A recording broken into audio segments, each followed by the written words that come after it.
Chères foyennes, chers foyens, je vous remercie pour votre présence ce soir et je tiens à vous renouveler mes excuses pour mon indisponibilité de vendredi dernier. Si nous sommes réunis aujourd'hui, ce n'est pas par hasard. C'est parce que Sainte-Foy-la-Grande compte pour nous tous. Parce que notre Bastide, notre histoire, nous ses habitants, notre avenir mérite de la clarté, du sérieux et de l'engagement. Être candidat à une élection municipale, ce n'est pas faire des promesses à la légère, c'est prendre une responsabilité. C'est dire la vérité sur ce qui est possible, de faire ou de ne pas faire. C'est assumer des choix et surtout, c'est s'engager pour le quotidien des habitants. Avec mon équipe, nous avons une conviction forte qui est que le service public local est essentiel. Dans un monde instable, parfois anxiogène, la commune reste le premier rempart, le premier service public, le premier lieu de solidarité et de proximité. À Sainte-Foy-la-Grande, notre responsabilité est immense.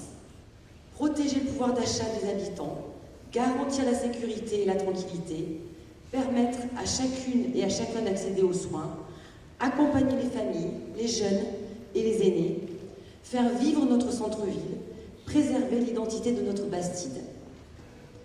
Notre projet municipal part du réel, pas de slogan. Il part de ce que vous vivez chaque jour. Sujet important, les finances. Notre première exigence, le sérieux budgétaire. Oui, nous prenons un engagement clair, pas d'augmentation des impôts locaux pendant le mandat. Et mieux encore, si la situation nous le permet, nous allons travailler à faire que nous pourrons les baisser. Alors vous allez me dire pourquoi? Mais parce que chaque euro public doit être utile, parce que l'argent des contribuables mérite le respect. Parce qu'une commune bien gérée est une commune libre d'agir.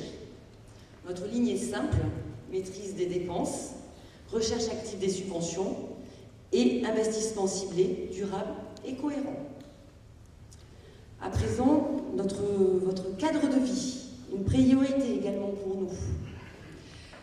Le cadre de vie, ce n'est pas un concept, c'est une rue propre, un trottoir praticable, un éclairage qui rassure, un espace vert entretenu. C'est pourquoi nous faisons un choix fort, 1,5 million d'euros investis sur le mandat pour la voirie, les trottoirs, les places et les parkings. Nous agirons pour une ville plus accessible, plus lisible, plus agréable à vivre. Et chaque chantier intégrera les piétons, les personnes en situation de handicap et les mobilités douces. Parce que l'espace public appartient à tous. Pour la tranquillité publique, ni laisser-faire, ni démagogie. La tranquillité publique ne se décrète pas. Elle se construit par la présence humaine, la prévention et la fermeté quand il le faut. Nous disons clairement les choses. Oui à une police municipale renforcée, oui à des patrouilles nocturnes plus nombreuses, oui à une vidéoprotection efficace et modernisée, oui à un travail étroit avec la gendarmerie et la justice. Mais la sécurité, c'est aussi l'éclairage public, la médiation sociale, la prévention des violences intrafamiliales.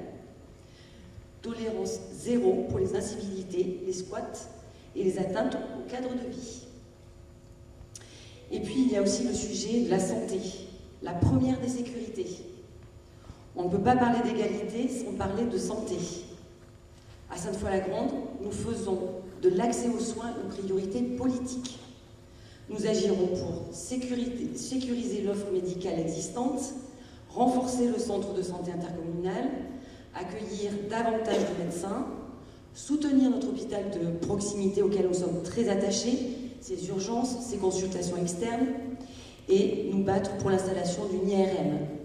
Voilà ce que nous avons commencé d'ailleurs à faire, à travailler avec le directeur délégué du centre hospitalier. Nous anticiperons aussi les besoins avec une maison des adolescents, un service d'autonomie à domicile et une meilleure information aux habitants. Parce que la santé ne doit jamais être un privilège. Grandir, vivre et vieillir dignement à Sainte-Foy-la-Grande. Notre commune doit accompagner tous les âges de la vie. Pour les enfants et les familles, école ouverte, aide aux devoirs, repas à 1 €, réussite éducative renforcée. Pour les jeunes, chantier jeunes, engagement citoyen, on va mettre en place un véritable parcours jeune foyen. Et puis pour les aînés, toujours travailler sur l'autonomie, la lutte contre l'isolement, les informer, travailler sur la prévention, et puis bien sûr, respect et reconnaissance avec la mise en place d'un conseil des sages.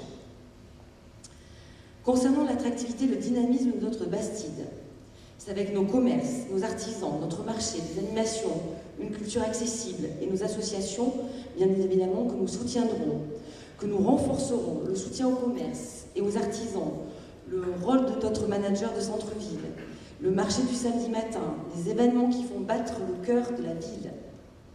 Et nous protégerons notre patrimoine, nos quais et notre identité foyenne. Enfin, pour ce qui relève de la proximité, le dialogue et la transparence, je vais être très claire. Comme nous l'avons fait pendant 6 ans, nous consulterons et nous associerons les habitants. Cela passe par une mairie accessible, des permanences régulières des élus, une information claire, une concertation réelle. La confiance ne se décrète pas, elle se construit jour après jour.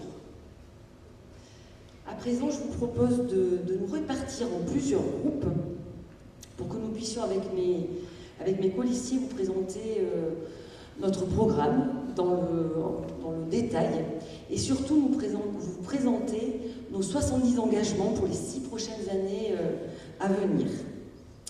Ce programme qui n'est pas celui d'un homme ou d'une femme seule, c'est un projet collectif, enraciné dans la réalité et tourné vers l'avenir.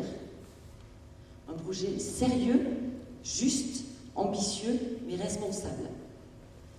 Si vous nous accordez votre confiance, nous nous engageons à poursuivre la transformation de Sainte-Foy-la-Grande avec honnêteté, énergie et détermination. Parce que notre ville le mérite, parce que vous le méritez, alors ensemble, allons plus loin pour Sainte-Foy-la-Grande. Je vous remercie.